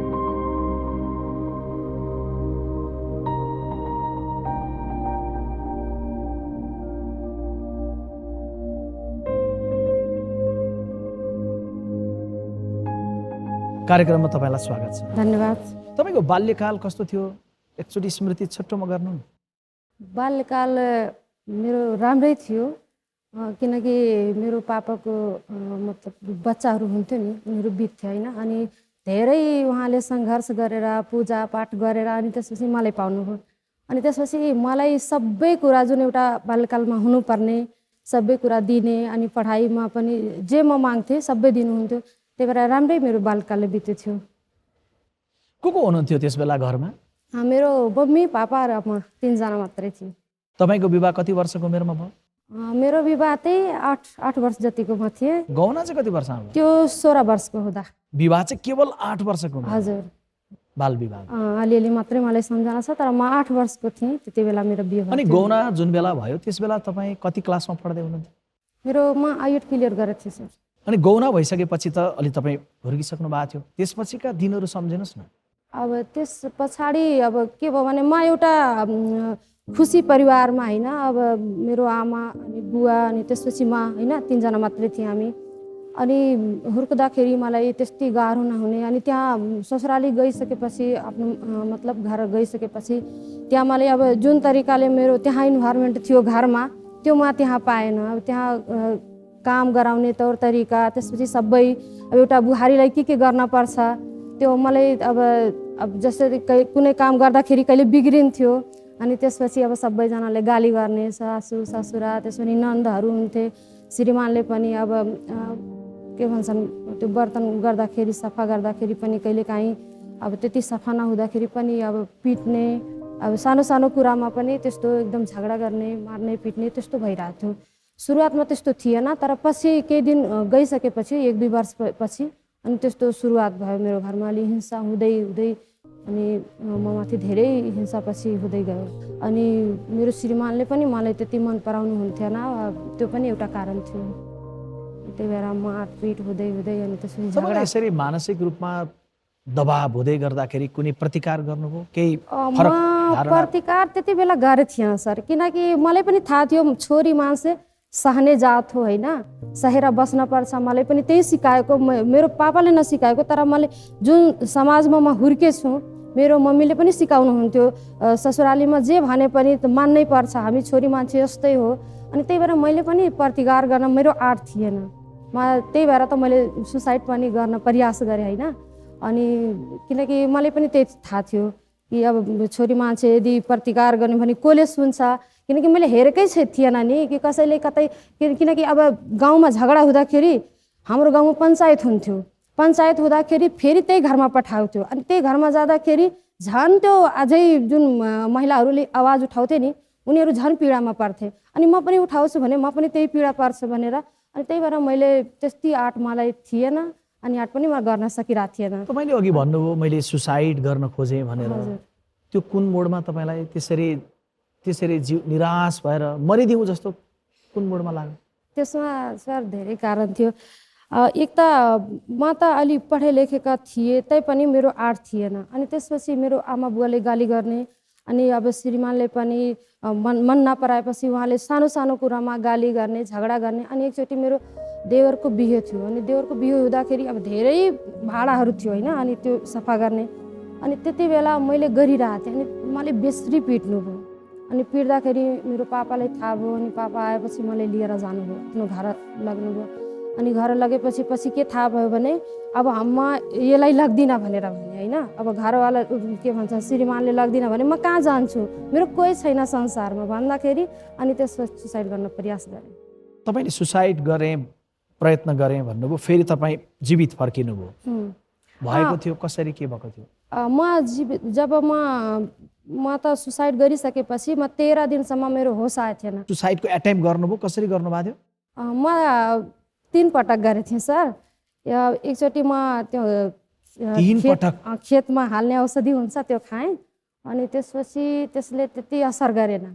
अनि मेरो घरमा मेडिकल थियो, अनि मेडिकलमा पनि मैले त्यो लाइनको तार पनि छोएको थिएँ। त्यति बेला लाइट पनि गएको थियो होइन, एकछिनपछि गयो। अनि मेरो पापाले थाहा थियो त्यो कुरा, मेरो यहाँ हात पनि कटेको थियो त्यतिखेर। अनि त्यसपछि म मेडिकलबाट 46 प्रकारको टेब्लेटहरू खाएको थिएँ त्यति बेला। अनि त्यति बेला मैले बेहोस भएँ। अनि दोस्रो पटक, तेस्रो पटक, लास्ट पटक। अनि त्यसपछि पापा मेडिकल कलेजमा भर्ना गर्नुभयो, त्यहीँ एउटा भैरवा भन्ने ठाउँमा एउटा मेडिकल कलेज छ, त्यहाँ लग्नुभयो। त्यहाँ लग्दाखेरि 13 दिनसम्म होस आएको थिएन। अनि त्यसपछि जब होस आयो अनि धेरै अब सबैजना उनीहरूले पनि डाक्टरहरूले पनि भन्यो अलिकता यसलाई काउन्सिलिङ गर्न पर्छ भनेर भन्नुभयो, सल्लाह दिनुभयो। अनि पछि मलाई एकजना म्याडम बेबी शाह भन्ने उहाँ काउन्सिलर म्याडम हुनुहुन्थ्यो, उहाँले मलाई धेरै सपोर्ट गर्नुभयो। उहाँले काउन्सिलिङ गर्दाखेरि पनि त्यो कुरा भन्नुभयो कि तिमी त्यो सुसाइड गरेपछि तिमी बसेको कारण तिमी केही गर्छौ भनेर भन्नुभएको थियो के। अनि त्यति बेला म त केही गरेको थिएन, घरैमा बसेको थिएँ। अनि त्यही पछि गएर केही गर्छस् भनेर अनि उहाँले मलाई धेरै हिम्मत दिएर काउन्सिलिङमा 6 महिनासम्म नै उहाँले बिचमा म औषधि पनि खाइरहेको थिएँ डिप्रेसनको, र त्यसपछि मैले त्यो काउन्सिलिङले पनि मलाई सपोर्ट गरिरहेको थियो। अनि पछि मलाई त्यो के भन्छ सन्चो हुँदै गयो म। तर चौथो पटक तपाईँले आत्महत्याको कोसिस गर्नु भएन, नयाँ जीवन जिउने भन्नतर्फ लाग्नुभयो नि? हजुर। त्यो पछिल्लोतिर खास भित्री तत्त्व के थियो, के प्रेरणा थियो? त्यो के थियो भने जुन म्याडमले मलाई काउन्सिलिङ गर्दाखेरि अनि तपाईँको छोराको के हुन्छ, तपाईँको हस्बेन्डले पनि सपोर्ट गरेछ, तपाईँको आमा बुवा तपाईँकै लागि यति सङ्घर्ष गरेर तपाईँलाई हुर्काउनु भयो, तपाईँ मर्नुहुन्छ भने उहाँहरूलाई के हुन्छ। अनि त्यसपछि मेरो जिउने एउटा इच्छा जाग्यो। त्यसपछि तपाईँ निराशाबाट एउटा आशामा मृत्युतिरबाट जीवनमा आउनु। अब सुनाइदिनुहोस् न तपाईँले के प्रगति गर्नुभयो? नाटक टिमबाट म सुरुवात गरेको थिएँ, एउटा हाम्रो त्यहाँ नाटक देखाइरहेको थिएँ, त्यहीबाट म सुरुवात गरेँ। अनि त्यसपछि पछि जाँदा जाँदै अब यस्तै म पढाइलाई पनि अब निरन्तरता दिनपर्छ। म एउटा अभियानकर्तामा गएँ, अभियानकर्ताबाट म एउटा सामुदायिक परिचालक, सामाजिक परिचालक, त्यसपछि फिल्ड अफसर, त्यसपछि अहिले अफसरको रूपमा भएर म काम गरिरहेको छु। तर त्यो दौरानमा मलाई धेरै सङ्घर्ष गर्नुपर्ने थियो, गरेँ म भाषा पनि सिकेँ, पढाइले पनि म फेरि ब्याचलर गरेँ, मास्टर्स गरेँ। अब भाषामा अब इङ्ग्लिस अहिले पनि म सिकिरहेको छु, एकदम पर्फेक्ट त छैन, तर म नेपाली भाषा एकदम अहिले जुन बोल्न लागेको छु मेरो थिएन के, मलाई एकदम डर लाग्ने। पहिला हाम्रो गाविसा हुन्थ्यो होइन, गाविसामा जाँदाखेरि म कतै त्यो गाविसा त्यहाँ अफिससम्म जाँदाखेरि म बाटैबाट फर्किन्थेँ के। म त्यहाँ गएर कसरी कुरा गर्छु, मधेसी भएपछि त म टन्नै कुरा मतलब गएर त कुरा गर्न सक्छु, पहाडिया सरहरू भयो भने म कसरी कुरा गर्छु, म त मलाई बोल्नै आउँदैन। अनि त्यही भएर म अर्को मान्छेले लिएर, म काम गर्दा पनि अर्को मान्छेले लिएर जान्थेँ। तर पछि म उहाँहरूलाई होइन अब सिक्दै जाँदा आफ्नो जुन एउटा बाटो मलाई रोक लगाउने कुन कुन बाटो थियो होइन, उहाँलाई कसरी म पार गर्ने, अनि म मोटिभेसन भिडियो पनि धेरै हेर्छु, अहिले पनि म हेर्छु। अनि त्यसले गर्दाखेरि मलाई धेरै सपोर्ट गरिरहेछ। अनि जस्तै हाम्रो उहाँ मुना म्याडमले भन्नुभयो नि कि म र मेरो छोरी भएर मेरो घर एकदम खुसी छ, त्यस्तै म र मेरो छोरा छ। हामी हजुरहरू जानुभएको छ मेरो घरमा, मलाई एकदम म खुसी छु। र मलाई संसारको सबभन्दा खुसी मान्छे जस्तो मलाई लाग्छ। अनि मेरो बेस्ट फ्रेन्ड भनेको मेरो छोरा हो। अनि उसको अहिले म पनि बेस्ट फ्रेन्ड हो। उसँग सोद्धाखेरि मेरो मम्मी नै मेरो बेस्ट फ्रेन्ड हो भनेर भन्छ। हामी कपिल वस्तुमा तपाईँको घरमा पुगेका थियौँ नि तौलेवामा, त्यसबेला तपाईँले के पनि बताउनु भएको थियो भने यो जातीय विभेद पनि भोगेको छु भन्नु, महिला हिंसा, घरेलु हिंसा हुँदै गर्दा त्यो पनि भोग्नुभयो? धेरै भोगेछु सर। अब त्यो विभेद हुँदाखेरि जस्तै अब हामी अरू महिला जस्तै काम गर्दाखेरि जाँदाखेरि अब उहाँहरूलाई सपोर्ट हुन्छ। तर हामी दलित भन्न बित्तिकै अलि जुन प्रकारले गैर दलितको महिलाहरू सपोर्ट पाउँछन् त्यति हामी पाउँदैनौँ सबै ठाउँमा। अब कुनै पनि अब जस्तै अब मैले एउटा अभियान पनि म सञ्चालन गरेछु कि जस्तै अब यो महिला सशक्तिकरण गर्नको लागि सबभन्दा पहिला एउटा जुन हुन्छन् लोग क्या कहेंगे भनेर हुन्छ होइन। म यो काम गर्छु भने मलाई कसैले के भन्छ भनेर हुन्छ। म त सबभन्दा पहिला त्यो छोरीहरूलाई त्यसपछि महिलाहरूलाई के भन्छु त्यो हटाइदिनु पर्यो। किनकि त्यो कुरा यदि हाम्रो सबभन्दा बाधक आफ्नै लागि आफै हामी हुन्छौँ। किनकि हाम्रै भित्र हुन्छ के म यो काम गर्छु भने फलानुले पोजिटिभ पनि त सोच्न सक्छ, तर त्यो हाम्रो दिमागमा आउँदैन, हामी नेगेटिभ नै गर्छौँ। त्यही भएर लोग क्या कहेंगे हटाउन पर्यो। अनि छोरीहरूलाई नाइ गर्न पनि सिकाउन पर्यो होइन। अब कुनैको यदि गलत भइरहेछ भने हामी त सबै सहेर बस्नुपर्छ भनेर भन्छौँ, तर नाइ भनेर पनि हामी सिकाउन पर्यो। म पनि त्यो अभियान सञ्चालन गर्छु, म गर्छु। र यो त्यसपछि पढाइ, हाम्रो पढाइ, किनकि म अहिले पढेको नभए म आफ्नो छोरालाई राम्रो भविष्य दिन सकेको थिएन। मेरो पनि एउटा समाजमा एउटा छवि बनेछ, मेरो कपिल वस्तुमा म उदाहरणीय बनेछु। किनकि मसँग पढाइ अलिकता थियो होइन, त्यसपछि म पछि गर्दै गएँ। त्यही भएर पढाइ पनि गर्न पर्यो। अनि त्यसपछि जुन हाम्रो समाजमा हेर्नुपर्ने दृष्टिकोणहरू छ, जस्तै अब म दलित हो, मलाई त्यहाँ फलानु ठाउँमा जाँदाखेरि उनीहरू विभेद, तर त्यहाँ हाम्रो पोजिटिभ मान्छे पनि छन् नि, अरू गैर दलित साथीहरूले सपोर्ट पनि त गरिरहेछ, मलाई पनि गरेछन् होइन। त्यही भएर साथ जुन हाम्रो सहयोगी हातहरू छ उहाँहरूलाई लिएर हामी अगाडि बढ्न सक्छौँ। म पनि त्यस्तै गरेर अगाडि बढिरहेको छु। मित्रहरू, महिला हिंसामा परेर पनि फेरि सङ्घर्ष गरेर आफ्नो जीवनलाई सबल र सफल बनाउने क्षमता प्रस्तुत गर्नुभएको छ बिन्दुवासिनीजीले। थोरै कुरा चाहिँ भन्न सक्छु। मलाई एउटा जुन मैले बाइक चलाउन सिकेँ होइन, बाइक चलाउन त्योभन्दा पहिला मलाई मेरो कम्प्युटर थिएन बाइक चलाउने। अनि बाइक सिक्दाखेरि पनि मान्छेहरूले के भनिरहेको थिए स्कुटी सिक्नुहोस् भनेर अप्सन आएको थियो क्या। अनि होइन म केही फरक गरेर देखाउँछु, त्यही भएर मैले बाइक सिकेछु। अनि हजुरहरूले पनि हेर्नुभएको छ। किनकि अरू महिलाहरूलाई पनि म के भन्न चाहन्छु, संसारमा कुनै पनि काम हामी गाह्रो हुँदैन, हामी गर्न सक्छौँ। त्यही अनुसार हाम्रो छोरीहरूलाई महिलाहरूलाई वातावरण दिनुपर्छ। हस्, कार्यक्रममा सहभागी हुनुभयो, यहाँलाई धेरै धन्यवाद।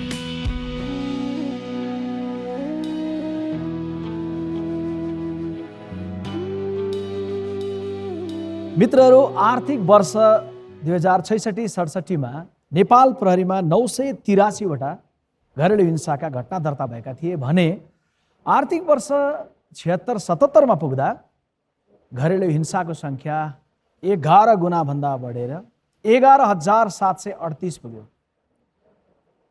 हामी समयले नयाँ युगमा पुग्यौँ, त्यो अघिल्लो तथ्याङ्कको समय र पछिल्लो समयको बिचमा। तर सोच र व्यवहारले हामी कहाँ छौँ? हामी प्राय घरभित्र हुने हिंसालाई घरकै कुरा भनेर व्यवस्था गर्छौँ। आफ्नो घरको कुरा रहेछ भने लुकाउँछौँ, अरूको घरको कुरा रहेछ भने अर्काको घरको मामिला हामीलाई के सरोकार भन्ने ठान्छौँ अनि आफ्नो बाटो लाग्छौँ। तर हिंसा निजी मामिला होइन, कानुन त अपराध पनि हो। महिलामाथिको हिंसा त्यस बेला मात्रै रोकिन्छ जब हामी, तपाईँले, मैले, हामी सबैले, सिङ्गो समाजले हिंसाको विरुद्धमा बोल्छौँ, यसलाई निजी मामिला नभनेर अपराधका रूपमा बुझ्छौँ। तब मात्रै एउटा नवीन सम्भावनाको ढोका खुल्छ। त्यसैले आफआफ्नो ठाउँबाट जहाँ जहाँ घरेलु हिंसा देख्छौँ त्यसमा आफ्नो आवाज राखौँ। हामीले यो कुरा बुझ्नलाई जति ढिलो गर्छौँ नि उति नै निर्मला यादवहरू जलिरहन्छन्, सुस्मिता छेत्रीहरू मारिरहन्छन् र पूजा परियारहरू तन र मनमा घाउ लिएर तपाईँलाई हामीलाई गिज्याइरहन्छन्। आफ्नो प्रस्तुतिका लागि गायक अस्मिता परियार र किबोर्डमा रानु कार्कीलाई निमन्त्रण गर्दै बिदा लिन चाहन्छु। नमस्कार।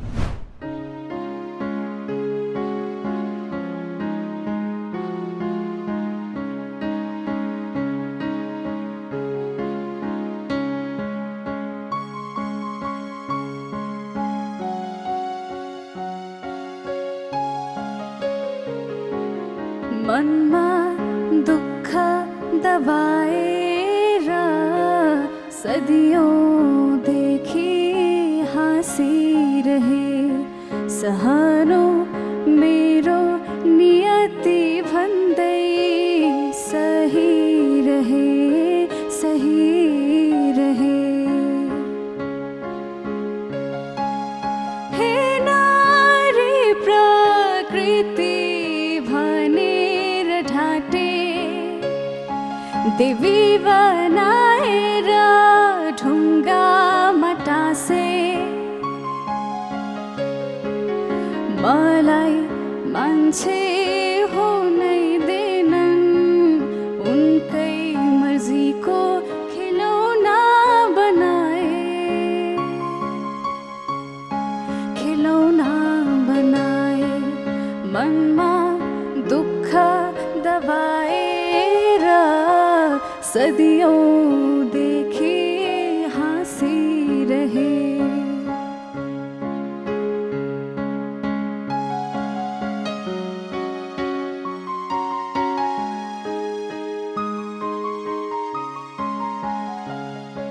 कसैको अहम, कसैको तृष्णा, कसैको कुण्ठा, कसैको चाहना, म बाँचिरहे अरूकै अधीनमा, मारेर आफ्नै सुनौलो सपना, सुनौलो सपना। मनमा दुःख दबाएर सदियोंदेखि हाँसिरहे, सहनु मेरो नियति भन्दै सही रहे, सही रहे।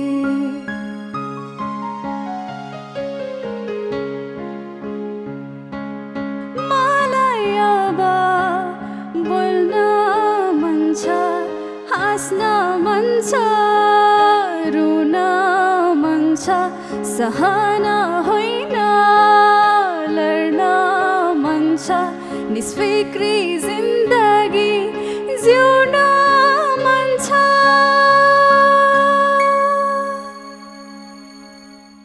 द होराइजन मल्टिमिडियाको प्रस्तुति ग्लोबल IME बैंक प्रेजेन्ट्स ऐना in association with Chaudhary Foundation, powered by ING Group. Title sponsor Global IME Bank, सबैका लागि bank. In association with Chaudhary Foundation, powered by ING Group, transforming lives through education. Co-sponsored by Machhapuchhre Bank Limited, Sabal, Utkrishta एवं विस्तारित. Supported by 2 PM noodles, lights are awesome. Fueled by PLO Lubricants, an ISO certified company. Education partner Expert Education and Visa Services. Rely on expert.